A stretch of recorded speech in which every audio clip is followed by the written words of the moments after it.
Narito ang malalaki at makabuluhang balita ngayong araw. Hataw Balita ngayon. Nararanasan ngayon ng Pilipinas ang sunod-sunod na pagpasok sa bansa ng malalakas na bagyo.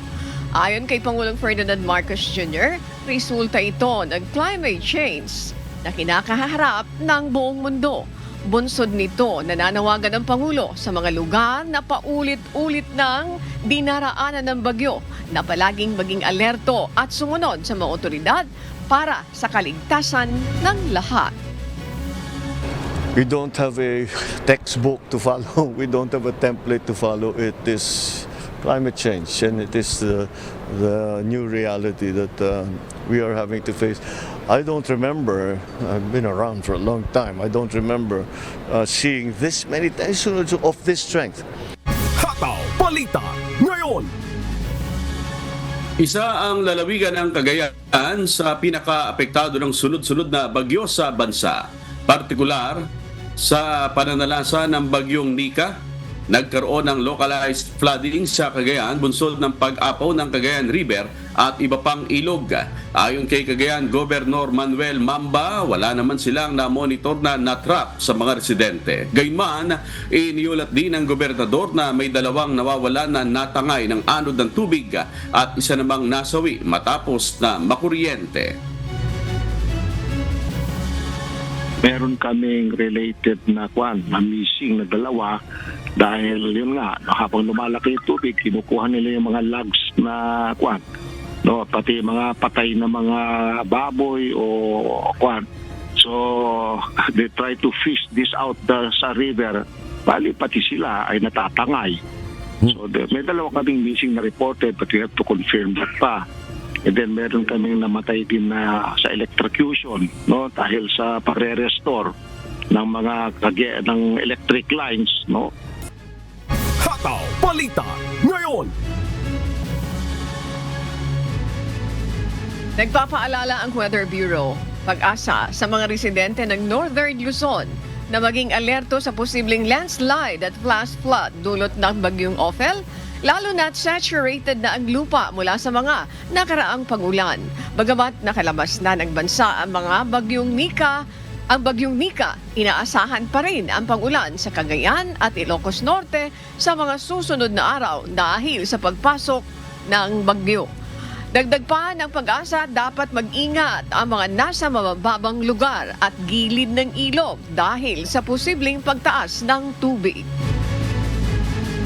So patuloy pa rin paalala natin sa mga kababayan natin dito, possible pa rin yung mga pagbaha sa mga low-lying areas, sa mga lugar na malapit po sa gilid ng ilog dahil posibleng tumaas yung level ng tubig. Sanhin ang mga tubig na manggagaling pa sa mga ilog sa mga karatig bayan. Pagguho ng lupa sa mga lugar naman na malapit po sa mga paanan ng bundok, lalong-lalo na ilang araw na rin nagulan sa Northern Luzon area dahil sa mga previous bagyo na naka-apekto dito. Hataw Balita ngayon.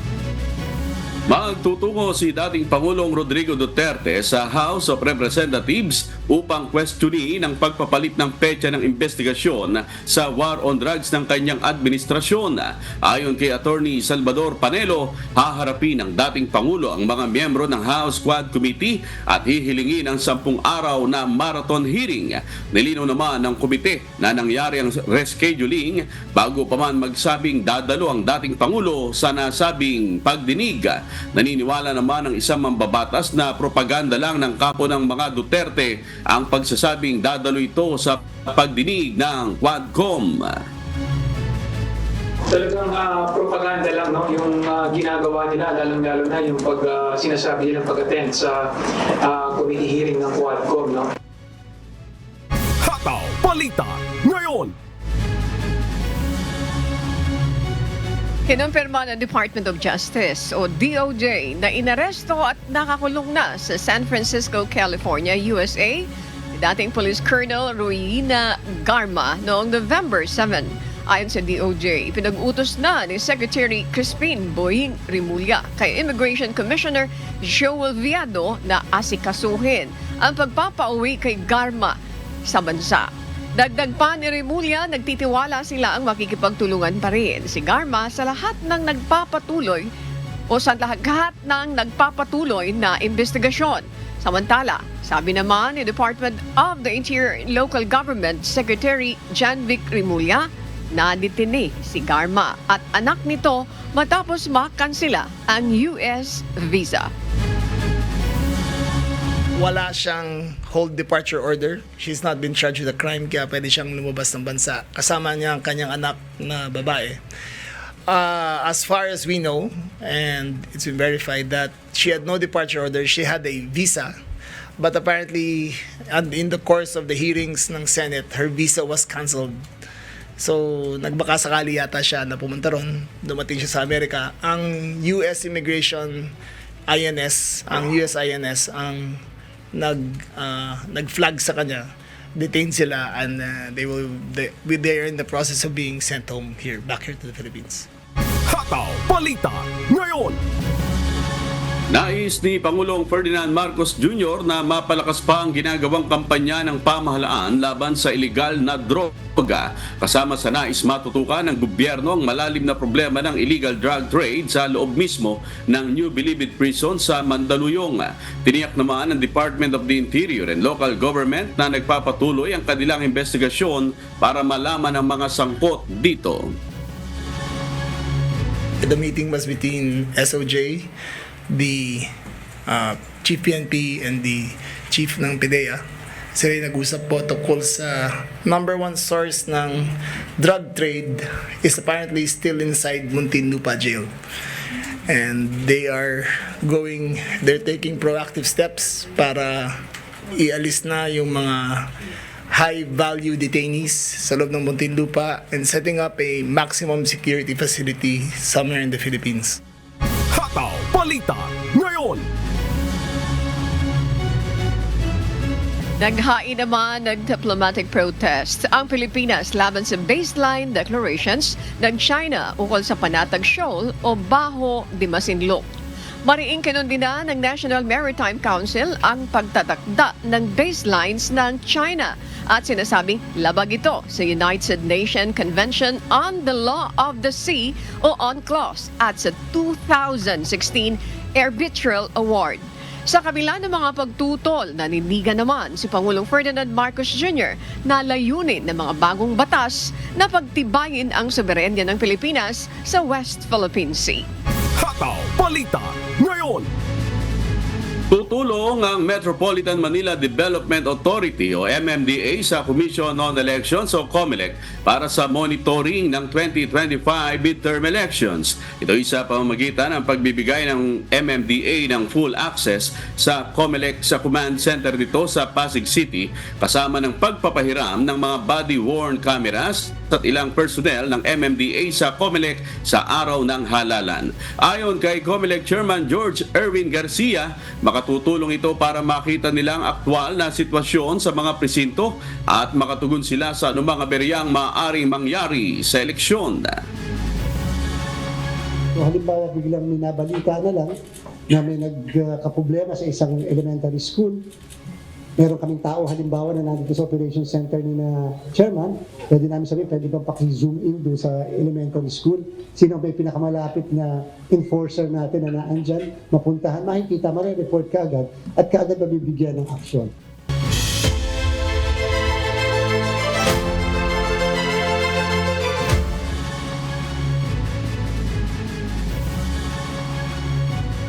Magsasagawa po ang Philippine National Police ng verification at accounting ng mga baril ng mahigit 2,000 gun owners bilang paghahanda sa eleksyon sa May 2025. Ayon kay PNP Public Information Office Chief Police Brigadier General Jean Fajardo, uunahing inspeksyonin ang mga Type 5 gun owners na may higit sa 15 o 15 baril, lalo na sa National Capital Region. Nagbabala ang PNP na posibleng maharap sa parusa ang mga may-ari ng baril na lumabag sa mga regulasyon tulad ng hindi pagtala ng bagong address at maling imbakan ng armas. Naglabas nga po ng advisory po ang Civil Security Group with respect po doon sa inspection and verification nga po ng mga license to own and possess firearms as well as yung firearms registration po. This is pursuant of course doon po sa regulatory and rulemaking power of the Chief PNP. Hataw Balita ngayon. Nakikipag-ugnayan na ang Department of Information and Communications Technology o DICT sa GCash kaugnay ng nangyaring glitch sa sistema nito na nagdulot ng unauthorized transactions sa ilang customer. Ayon sa ahensya, handa silang tugunan ang panawagan ng mga biktima na imbestigahan ang insidente kung makikipag-cooperate ang kumpanya. Paliwanag ng DICT, pribadong kumpanya ang nagmamay-ari sa nasabing digital wallet kaya kailangang magiging voluntaryo at nakadepende rito kung magpapasailalim sila sa pagsusuri ng kagawaran. Nagpapanukala ho tayo ng mga batas, lalong-lalo ho na yung Cybersecurity Act, kung saan po magkakaroon ng oversight functions po ang DICT sa private sector with regards to their systems, especially if the business of these private sectors involve the rights of our citizens po. Hataw Balita ngayon.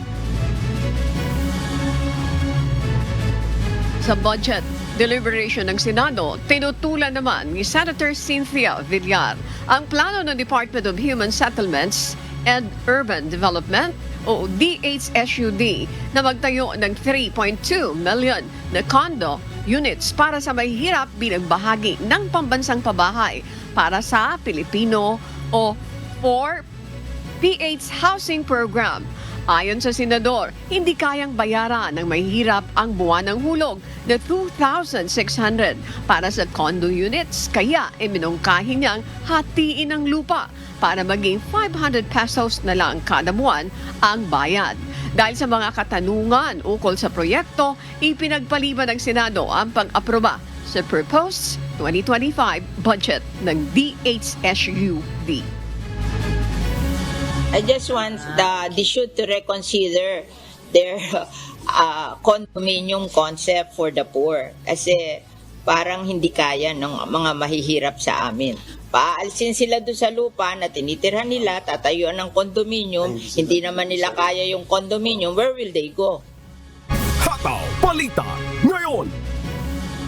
Makararanas ng taas singil sa kuryente ngayong Nobyembre ang mga customer ng Manila Electric Company o Meralco dahil sa pagtaas ng generation at transmission charge. Magkakaroon ng dagdag ng mahigit 42 centavos per kilowatt hour na katumbas ng dagdag na 85 pesos sa bill ng mga customer na kumukonsumo ng 200 kilowatt hour kada buwan. Inanunsyo rin ng Meralco na ang mga residente sa mga lugar na nasa ilalim ng state of calamity at may konsumo ng hindi hihigit sa 200 kilowatt hour bawat buwan ay hindi puputulan ng kuryente hanggang Disyembre ngayong taon at maaaring mag-apply ng installment payment. Hataw Balita ngayon.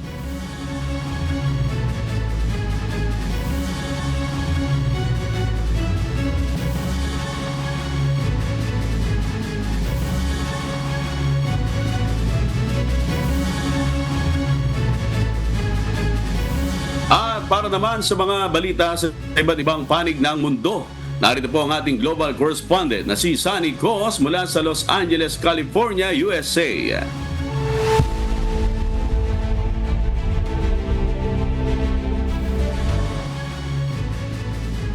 Magandang araw sa inyo, amigo Sherwin, Annie at mga kasangbahay. Niratipikahan na ng North Korea ang isang landmark defense pact sa pagitan nito at ng Russia na nagtatakda ng mutual military aid sa dalawang bansa sa gitna ng kasalukuyang digmaan ng Russia at Ukraine. Ito ang humahataw na balita ni Early Briones. Hataw Balita ngayon. Nilagdaan ni Kim Jong-un ng isang kautusan upang pagtibayan ng Treaty of Comprehensive Strategic Partnerships sa pagitan ng Democratic People's Republic of Korea o DPRK at ng Russia. Sa ilalim ng kasunduan, inuobliga ang dalawang bansa na magbigay ng tulong militar sa bawat isa. Sa kaso ng pag-atake sa kanila ng ibang bansa kasabay ng pagtutulungan nila upang tutulan ang mga parusa na maaaring ipataw sa kanila ng mga kanluraning bansa. Ipinahayag naman ni North Korean Foreign Minister Cho Son-hui sa pagbisita nito sa Moscow kamakailan na susuportahan nila ang Russia hanggang sa araw ng tagumpay. Tinawag din niyang sagradong pakikibaka ang opensiba ng Moscow laban sa Ukraine. Matagal nang inaakusahan ng ibang bansa ang Pyongyang ng pagsusupply sa Moscow ng artillery shells at missiles upang gamitin sa Ukraine at sa naiulat na pagdating ng libu-libong tropa ng North Korea sa Russia upang sumali sa labanan, subalit walang kumpirmasyon mula sa Moscow at Pyongyang. Pinangangambahan naman ng ilang bansa na ang maaaring kapalit ng tulong sa Russia ay ang pagbibigay nito ng technological support sa North Korea na magpapalakas at magpapalawak sa nuclear weapons program ng bansa. Early Briones, humahataw sa balita ngayon. Hataw Balita Ngayon. Binati ng pinuno ng Partido Komunista ng Vietnam na si To Lam si President-elect Donald Trump sa tagumpay nito bilang ika-47 Pangulo ng Estados Unidos. At tinalakay nila kung paano mas palalawagin ang ugnayan pang-ekonomiya ng kanilang mga bansa. Ito ang humahataw na balita ni Axis Salem. Hataw Balita Ngayon. Tinawagan ni Vietnam's Communist Party head Tu Lam si United States President-elect Donald Trump upang batiin ito sa pagkapanalo sa eleksyon. Ayon kay Tu Lam, ang Estados Unidos ang pinakamalaking export market ng Vietnam. Noong Setyembre ng nakaraang taon, tinaas ng dalawang bansa ang kanilang relasyon sa Comprehensive Strategic Partnership, ang pinakamataas na antas ng diplomatikong ugnayan ng Vietnam. Nagpahayag si Tu Lam na nakahanda ang kanilang bansa na palawigin pa ang pangmatagalang relasyon para sa kapakanan ng kanilang mga mamamayan. Ipinahayag ni Trump ang paggalang niya sa relasyon ng Vietnam at Estados Unidos, partikular sa aspeto ng kooperasyon sa ekonomiya at ang kanilang pagnanais na lalo pang palakasin ito. Samantala, sa muling panunungkulan ni Trump bilang Pangulo, nagbabala ang mga eksperto na maaaring makaranas ng Vietnam ng pagbabago sa kalakalan dulot ng mga panukalang pumoprotekta sa lokal na ekonomiya na pinatupad ng Estados Unidos. Nagbigay din ng paanyaya ang bawat isang lider na bumisita sa kanilang bansa. Matatanda ang dumalaw si Trump sa Vietnam noong kanyang unang termino para sa isang Asia-Pacific Economic Cooperation o APEC Summit. Axis Salem, humahataw sa balita ngayon! Hataw Balita Ngayon. Nakararanas ng ang sektor ng agrikultura ng Estados Unidos ng iba't ibang epekto ng tagtuyot. Habang ito ay nagpapababagal sa pagpapalaki ng kawan ng baka, umaansenso naman ang mga magsasaka sa California sa industriya ng pistasyo sa kabila ng hamon ng supply ng tubig. Ito ang humahataw na balita ni James Bontuyan. Hataw Balita Ngayon. Nagdudulot ng pag-aantala sa pagpaparami ng baka ang muling pagbabalik ng tagtuyot sa mga rehiyong nag-aalaga ng baka sa Estados Unidos matapos bumaba ang populasyon ng hayop sa pinakamababang antas sa loob ng 7 dekada. Dahil sa kakulangan ng supply ng baka, nahihirapan ang mga meat packer tulad ng Tyson Foods at tumataas ang presyo ng karne ng baka para sa mga mamimili. Sa huling bahagi ng Oktubre, 62% ng mga baka sa bansa ang nasa mga rehiyong may tagtuyot at inaasahang magpapatuloy ang limitadong supply. Sa Nebraska, nagbunsod ang tagtuyot sa pagnipis ng pastulan na nagiging sanhi ng pangangailangan ng mas maagang pagpapadala ng mga baka sa feedlots. Dahil dito, malabong magkaroon ng muling pagdami ng mga baka sa susunod na ilang taon ayon sa mga eksperto.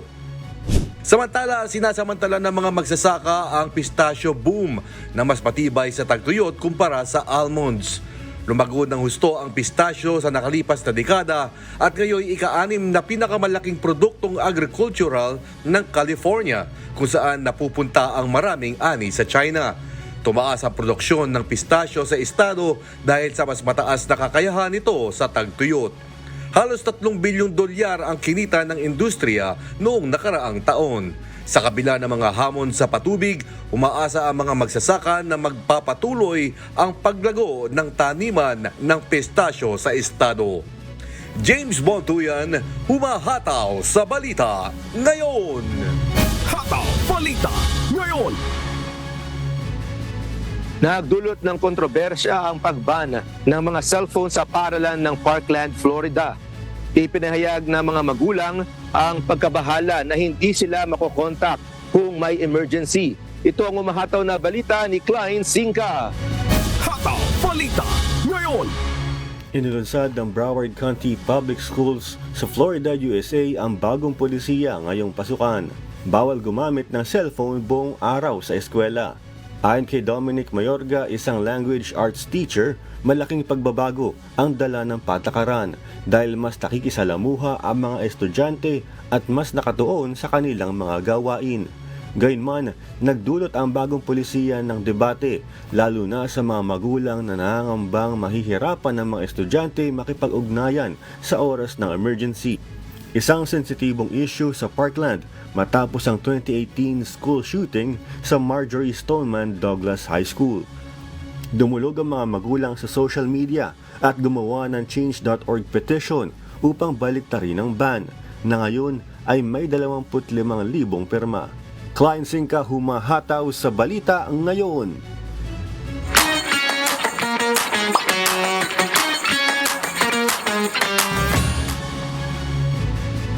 Ipinakilala ng Commission on Elections o COMELEC ang gagawin nitong innovation para sa nalalapit na 2025 midterm elections sa Filipino community ng Washington, D.C.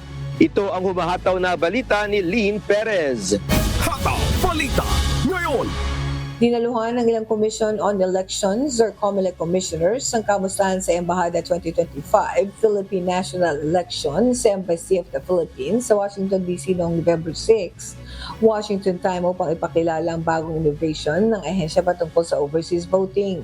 Ito yung naman na gagamitin ng ating overseas Filipino workers o OFWs at saka yung ating mga dual citizens. Yung tinatawag na internet voting. Meron kaming tinatawag na overseas voting and counting system.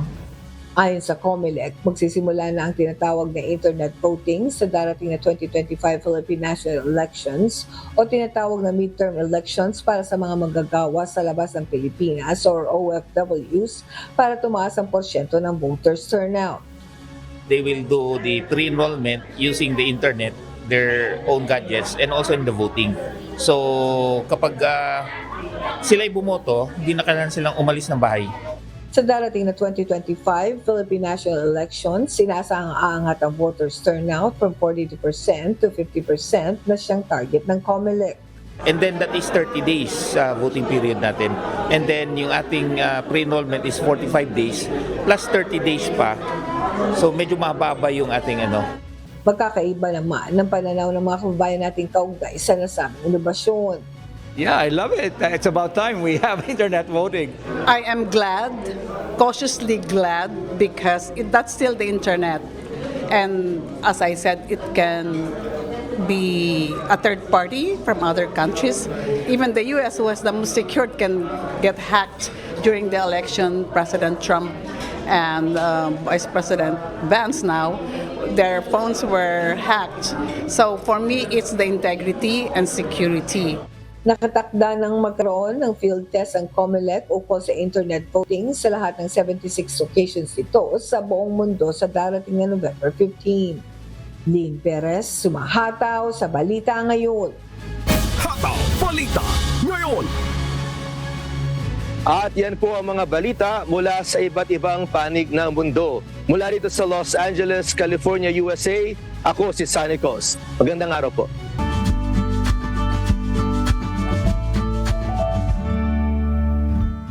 Lumakas pa ang Typhoon Ophel habang patuloy itong kumikilos palapit sa kalupaan ng Pilipinas. Huling namataan ang sentro ng bagyo sa layong 475 km east-northeast ng Birac, Catanduanes. Taglay nito ang lakas ng hangin aabot sa 120 km per hour at bugsong hanggang 150 km per hour. Kumikilos ito pakanduran sa bilis na 25 km per hour. Nakatas na ang Tropical Cyclone Wind Signal number 1 sa Cagayan kasama ang Babuyan Islands, northern at central portions ng Isabela, Apayao, eastern portion ng Kalinga, easternmost portion ng Mountain Province at easternmost portion ng Ifugao. araw. Inaasahang patuloy na lalakas si Ophel sa susunod na 24 oras bago ito maglandfall sa Isabela o Cagayan bukas ng hapon. Hataw Balita ngayon. At kaugnay ng balitang yan, suspendido pa rin po ang pasok sa ilang paaralan sa Northern Luzon dahil po sa epekto ng bagyong Nika at bilang paghahanda naman sa bagyong Ophel.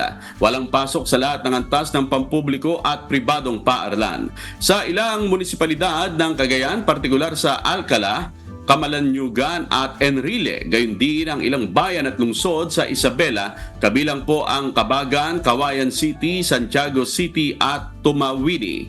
Wala ring pasok sa lahat po ng antas ng pampubliko at pribadong paaralan sa buong Quirino Province bilang paghahanda sa inaasahang epekto ng bagyong Ophel. Samantala, preschool to senior high school naman ang walang pasok sa Etiague, Isabela.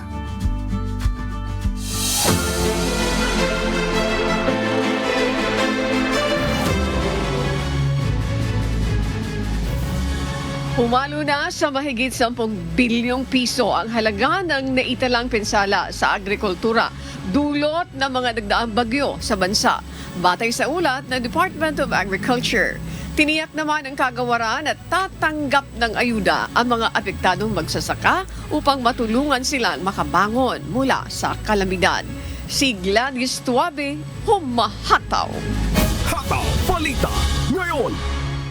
Matinding pinsala ang iniwan ng magkakasunod na bagyo sa bansa, lalo na sa sektor ng agrikultura. Sa datos ng Department of Agriculture, pumalo na sa 10.8 billion pesos ang halaga ng danyos sa agrikultura matapos maapawan at malubog sa baha ang mga taniman dahil sa pananalasa ng bagyong Christine, Leon at Marces sa mga nakalipas na linggo. Sa tala ng DA ang rice industry ang nagtamo ng pinakamalaking pinsala, naaabot sa 6 billion pesos o katumbas ng halos 60% mula sa kabuuang danyos ng agrikultura. Libo-libong magsasaka ang naapektuhan ang kabuhayan, kabilang na sa Cagayan, Bicol Region at Batanes.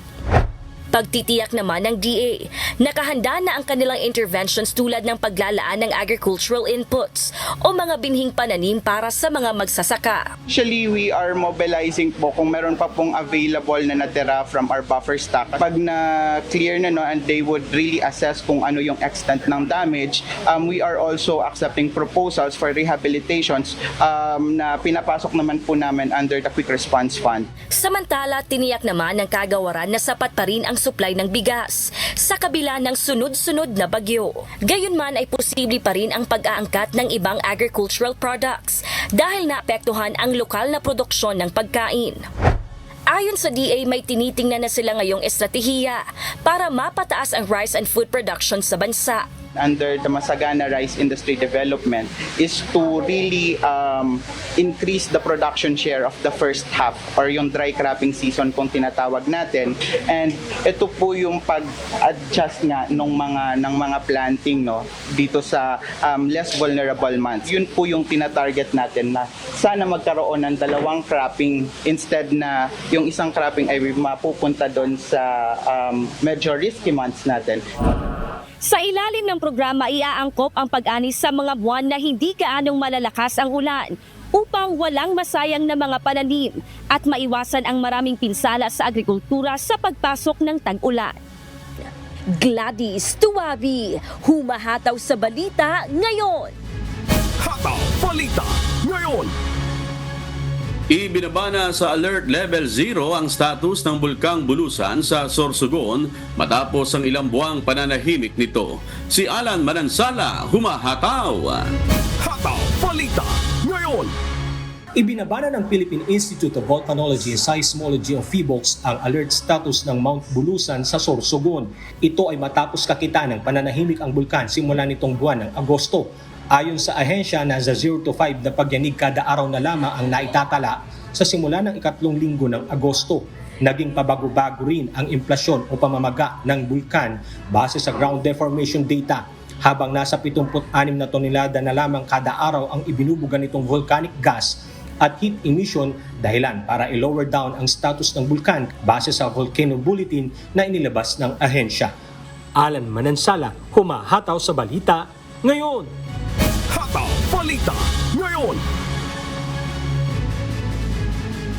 Magtutulungan na ang mga kagawaran ng gobyerno at ang Region 3, mga stakeholders association para mas mapataas pa ang produksyon ng mangga sa rehiyon.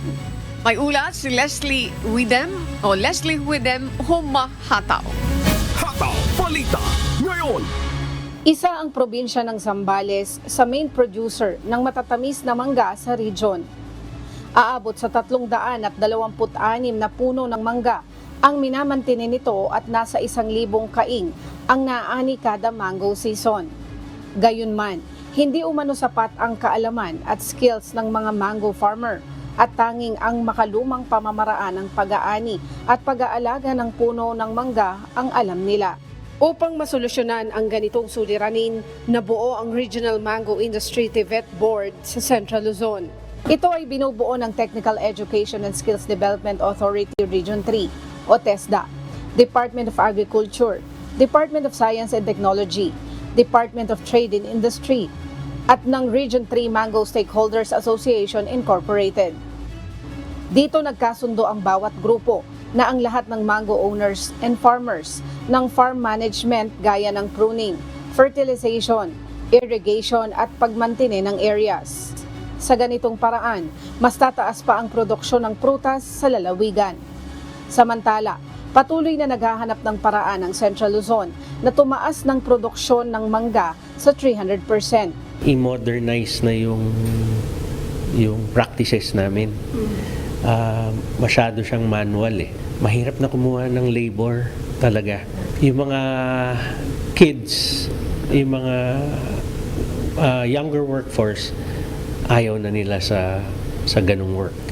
Pero pag in-improve mo yung system, lalo na with the use of yung mga drones o mga farm machineries, may entice namin sila kasi mas skills-based kaysa yung repetitive na manual work lang. Must come from the industry. The industry boards help test validate the kind of certification and training regulations and competencies for specific skills that the industry require. Sa Pilipinas, pangalawa ang Region 3 sa mas maraming na ipoproduce na mangga na may 1.8 million na puno nito at nasa 3.5 million tons taon-taon ang naipoproduce ng rehiyon. Aabot din sa 1 milyon ang manpower nito. Kaya kami nananawagan sa TESDA, bigyan po kami ng marami pa pong vouchers or scholarship para makatulong po sa mga taga-Sambales po. Per 100 trees, 20 people na eh. So for the whole for the whole season. So we have 1.8 million trees. So malaki ang magiging impact sa employment ng mango industries. Kapag na-reach namin yung iba-ibang export market, ang laking dollar income nun. So lahat ng mga families ng mga nag-work sa industry, makikinabang ng husto. Leslie Widem, Humahataw sa Balita Ngayon.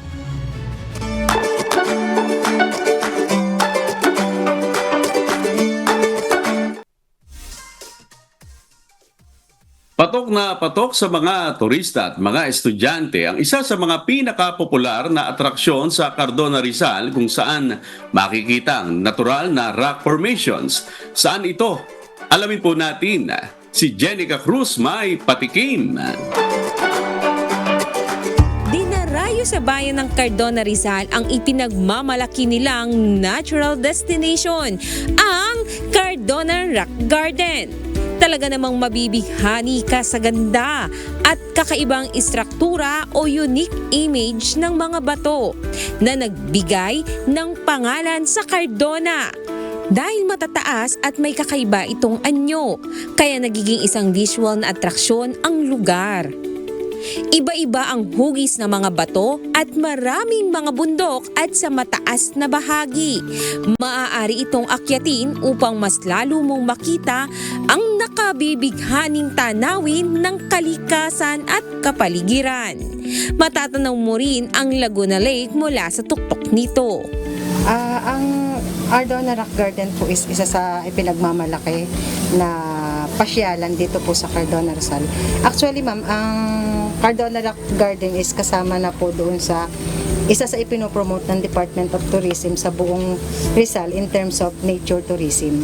Actually, marami na kaming iniisip na plano para po dito to develop, para po mas marami pang pumasyal or magpunta dito sa Cardona Rock Garden.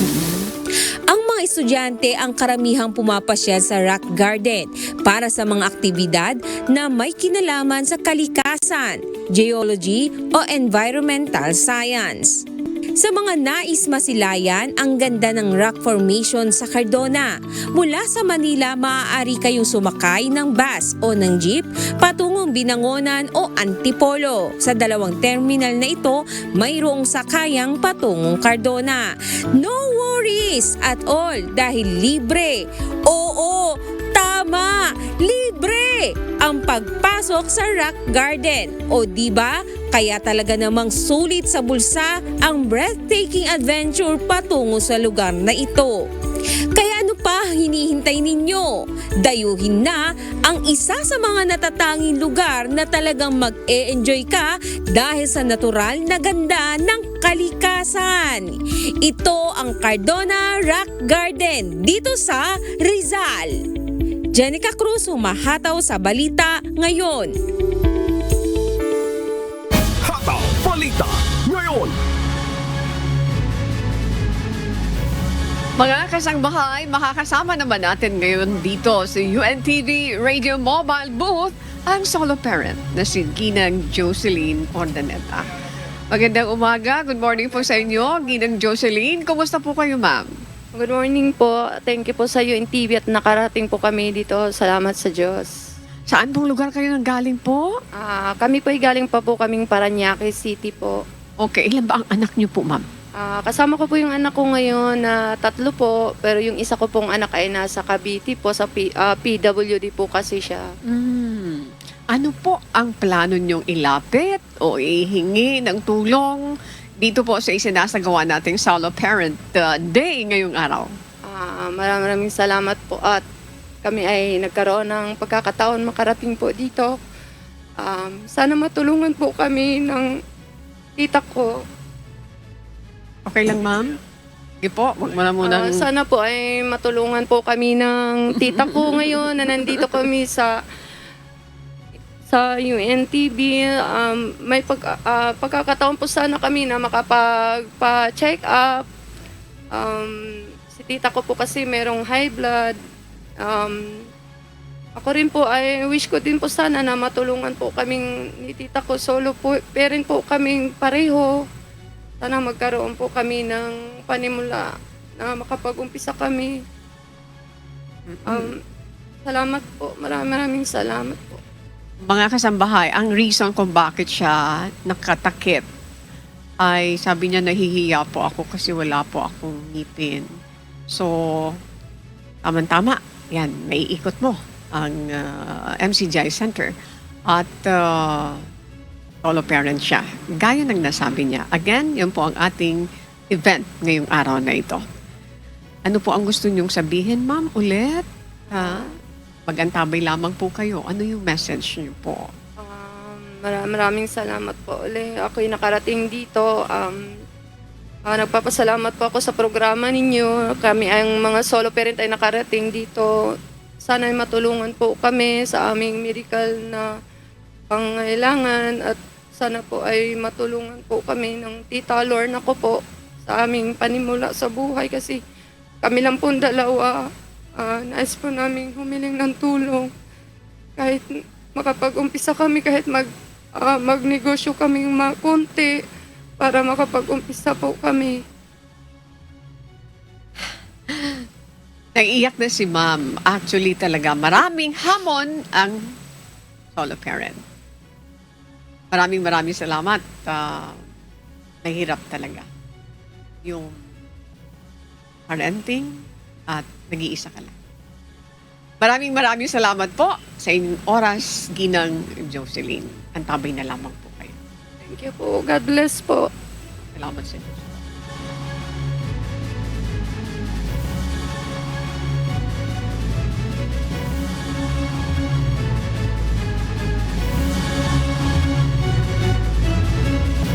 Ang UNTV Radio Mobile Booth ay hindi lamang po maghahatid ng mga bago at may init na balita dahil sa mga darating na araw, kasama na rin ito sa pagbibigay ng mga libreng serbisyo sa mamamayan. Iikot po ang UNTV Radio sa iba't ibang lugar sa bansa upang abutin ang mga nangangailangan. Kaya, mga kasangbahay, abangan nyo ang pag-arangkada ng UNTV Radio Mobile Booth. Maghahatid hindi lamang ng mahalagang impormasyon, kundi sisikapin din na ang bawat suliranin ay mabibigyang solusyon.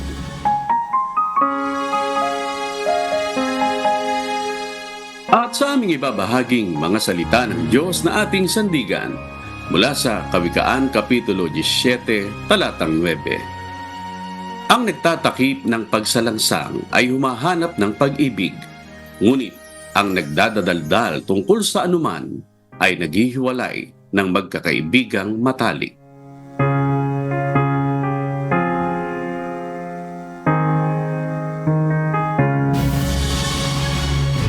At yan po ang mga humahataw na balita ngayong umaga ng Miyerkules, ika-13 sa buwan ng Nobyembre 2024. Ako po inyong amigo, Sherwin Kulubong.